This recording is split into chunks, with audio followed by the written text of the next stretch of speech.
여러분 안녕하십니까? 광주 MBC 뉴스데스크입니다. 성탄절 휴일 잘 보내고 계십니까? 성탄절을 맞아 아기 예수의 탄생을 축하하는 예배와 미사가 열렸습니다. 한파가 주춤한 사이 시민들도 밖으로 나와 성탄 분위기를 만끽했습니다. 임지은 기자가 현장 모습을 담아왔습니다. 경건한 성가에 맞춰 신도들이 손을 모아 기도합니다. 차분한 분위기 속에서 아기 예수의 탄생을 축하하는 성당 미사가 열렸습니다. 모든 사람을 비추는 참 빛이 세상에 왔다. 종과 진리가 충만하신 아버지의 외아드님으로서 지니신 영광을 보았다. 성가대의 힘찬 찬송이 예배당에 가득 울려 퍼집니다. 교회에서도 감사 예배를 갖고 예수 그리스도의 사랑 정신 실천을 다짐했습니다.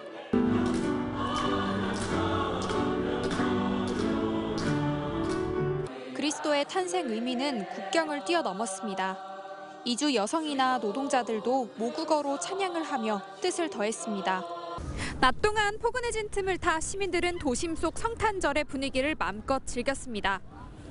대형 트리에 크리스마스 마켓까지 한적했던 광주 5.18 민주광장엔 먼 지역에서부터 성탄을 즐기러 온 발걸음이 이어졌습니다.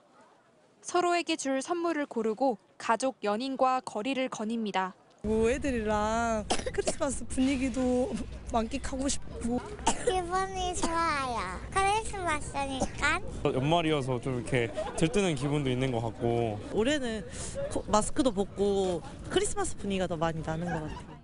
올 한 해 시름을 모두 덜고 소중한 사람들과 함께 추억을 쌓는 성탄절 연휴였습니다. MBC 뉴스 임지은입니다.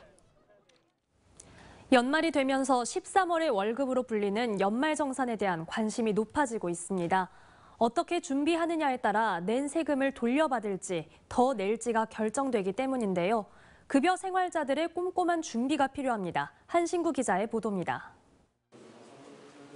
연말정산 실무 강좌가 한창인 한 강의실입니다. 기업체와 공공기관 회계와 인사 담당 직원들이 하나라도 놓칠세라 꼼꼼히 살핍니다.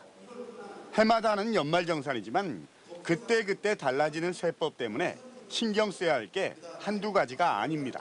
세액 공제되는 부분이라든지 또 감면되는 부분들이 또 달라지는 부분도 있고 줄어드는 부분들도 있으니까 그런 부분들이 익숙한 직원들조차 이렇게 헷갈리기 일쑤인데 일반 직장인들에겐 더 낯설고 생소한 게 연말정산입니다. 그렇지만 아는 만큼 낸 세금을 돌려받을 수 있기 때문에 철저한 준비가 필요합니다. 소득 중 일부를 공제하는 소득공제를 늘리면 세율 자체가 내려갈 수 있기 때문에 과세 표준을 낮추는 게 가장 중요하지만 달라진 세법에도 관심을 둬야 합니다. 올해 연말정산부터는 식대 비과세 한도가 한 달에 20만 원으로 상향되고 영화 관람료도 30% 공제율이 적용됩니다. 신용카드 사용 금액에 대한 한도도 총 급여가 7천만 원 이하인 경우에 기본공제 한도에 추가로 300만 원이 적용됩니다. 특히 퇴직연금 계좌에 별도로 추가로 불입하면 연금저축과 합쳐서 최대 900만 원까지 공제 대상이 확대됐습니다. 퇴직연금 포함해서 900만 원까지 우리 세액공제를 받을 수 있는 이 부분이기 때문에 금년도 가기 전에 이 부분을 확실하게 추가 불입이라든지 이런 전략을 좀 세우는 게 좋을 것 같습니다. 중소기업에 취업한 사람에 대한 소득세 감면 혜택도 늘어나고 올해부터 시행된 고향사랑 기부금에 대한 세액공제를 확인하는 것도 잊지 않아야 합니다. 유리지갑이라는 직장인에게 13월의 월급으로 불리는 연말정산. 하나하나 꼼꼼히 챙기는 게 고물가 고금리 시대 절세의 한 방법입니다. MBC 뉴스 한신구입니다. 지하철 역사의 죽은 공간을 사계절 내내 채소를 재배하는 공간으로 탈바꿈시킨 스마트팜이 인기를 얻고 있습니다. 스마트팜에서는 인공지능으로 빛이나 습도 등의 재배 조건을 제어하는데요. 이곳에서 30여 종의 채소가 하루에만 100kg가량 수확돼 유통되고 있습니다. 송정근 기자입니다. 금남로 사가역 한편에 LED 등이 환하게 켜져 있습니다. LED 아래에는 푸릇푸릇한 채소가 쑥쑥 자라고 있습니다.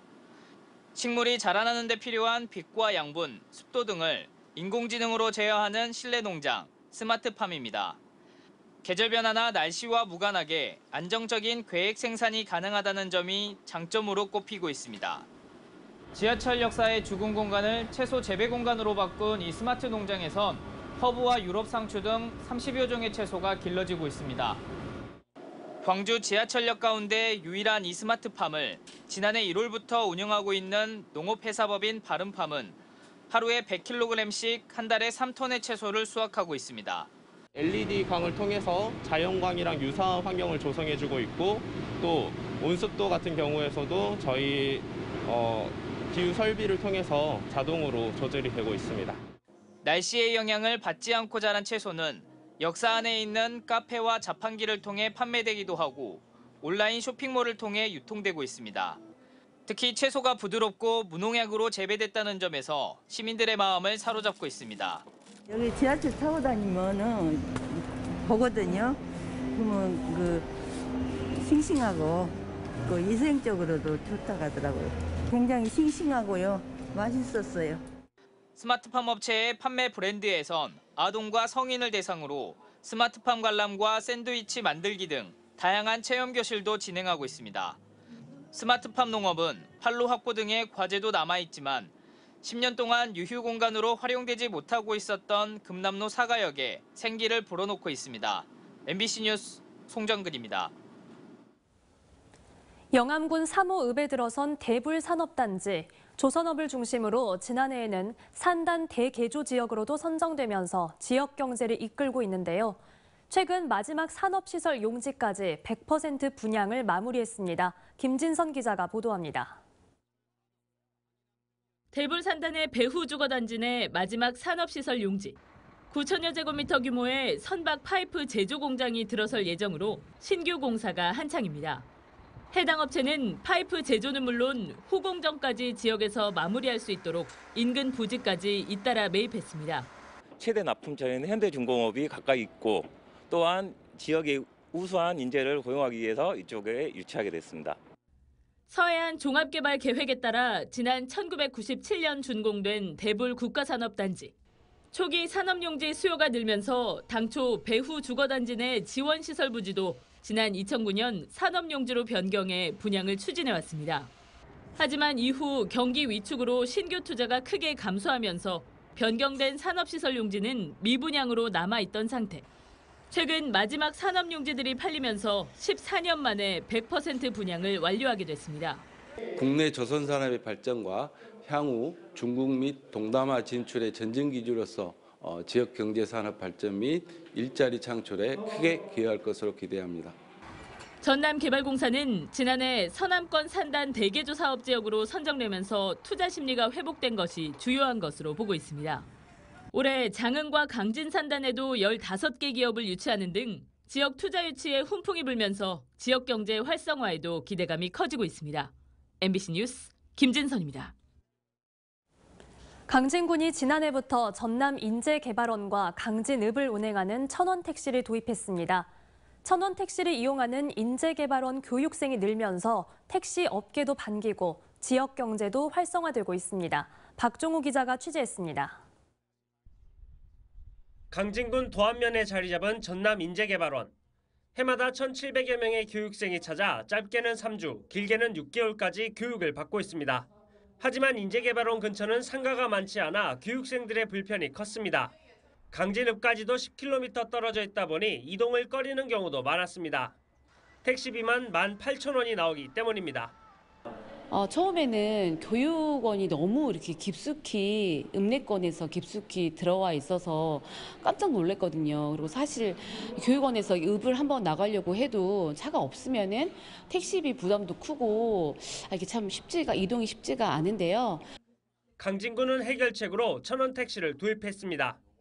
강진군에서 운영하는 천원택시를 타면 전남인재개발원에서 강진읍까지 1,000원만 내면 갈 수 있도록 했습니다. 물론 돌아올 때도 마찬가지 1,000원입니다. 저희 교육생 입장에서는 좋죠. 저녁 때나 교육원에서 식당이 있지만 여기서 어느 정도 한계가 있지 않습니까? 저희도 이제 다른 부수적인 것도 있고 해서 그때 편리하게 이용하고 있습니다. 강진군이 올해 신규자 기본과정에 참여했던 교육생 1,600명을 대상으로 설문조사를 한 결과 1인당 3주 동안 약 80만 원을 소비해 13억 원을 강진에서 쓰는 것으로 나타났습니다. 이 가운데 9억 3천만 원 이상이 천원택시가 운행하는 강진읍에서 소비된 것으로 분석됐습니다. 지금 9억 3천 정도, 강진읍 상권에 9억 3천만 원 정도의 소비를 해서 강진 지역 활성화에 큰 도움이 되었습니다. 지난 2021년 전남인재개발원이 문을 열 때 강진읍과 멀리 떨어진 더안면에 위치하다 보니 강진읍 활성화 기여도가 떨어질 것이라는 우려가 있었습니다. 하지만 강진군이 천원택시를 도입하면서 이 같은 우려를 불식시켰습니다. 나주와 곡성 등 인근 지자체들은 강진군 천원택시 사업 벤치마킹에 나섰습니다. MBC 뉴스 박종호입니다. 5.18 진상규명조사위원회 활동이 내일로 마무리됩니다. 5.18 진상규명조사위원회는 4년여간의 활동을 통해 직권사건 21건과 유족들이 직접 요청한 216건의 신청 사건에 대해 결정을 내린 뒤 내일 모든 조사를 마무리할 계획입니다. 한편 조사위는 종합보고서를 작성하기 전 해직 언론인 명단 수록 등의 문제에 대해 논의하고 있는 것으로 전해졌습니다. 광주시가 내년도 결식아동 급식비 단가를 8,000원에서 9,000원으로 1,000원 인상합니다.